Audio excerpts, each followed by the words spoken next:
வணக்கம் மாணவ மாணவிகளே. காப்போத்தா சாதாரண தர மாணவர்களுக்கான பகுதி 2 இலங்கப்படம் குறித்தல் 12 இடங்கள் இதில் தந்திருக்கிறேன். இதில் இலக்கங்கள் 109 இருந்து 120 வரை இலக்கமிடப்பட்டிருக்கு. அந்த இலக்கங்களுக்கு நேரியே பரீட்சைக்கு எழுதுகிற மாதிரி நான் அதை எழுதி போட்டிருக்கிறேன் உங்களுக்கு. இதில் முதலாவது இடத்தை நாங்கள் பார்ப்போம். 109 மின்னேரியா வாவி. இது மகாவலி கங்கையினுடைய மேற்கு பக்கத்தில் இருக்கின்றது.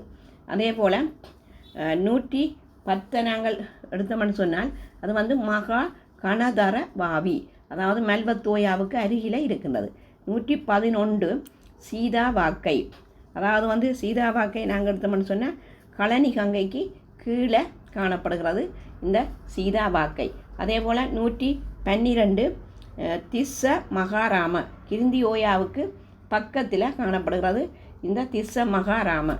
அதே போல் 113 கல்யாணி, கல்யாணி கழனி கங்கைக்கு அருகில் காணப்படுகின்றது.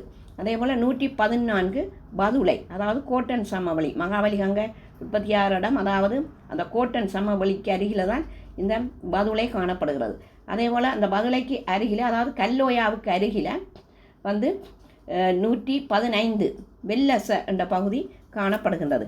அதே போல் 116 மாத்தரை நில்வள கங்கைக்கு அருகில் காணப்படுகிறது. 117 கொடவாய, கொடவாய வளவகங்கைக்கு அருகில் காணப்படுகிறது. 118 நாங்கள் பார்த்தோம்னு சொன்னால் ரட்னபுர கழுகங்கைக்கு அருகில் காணப்படுகிறது. 119 தெங்கு ஆராய்ச்சி நிலையம் அமைந்திருக்கிற இடம் லுணுவில என்பது காணப்படுகிறது மகாஓயாவுக்கு பக்கத்தில். 120 சிவனொளிபாத மலை, மகாவலி கங்கை உற்பத்தியாகிற இடம் தும்பரை பள்ளத்தாக்கு அருகில் காணப்படுகிறது. இந்த வீடியோ உங்களுக்கு பிடிச்சிருந்தால் லைக் பண்ணி ஷேர் பண்ணி மறக்காமல் சப்ஸ்கிரைப் பண்ணுங்கள். நன்றி.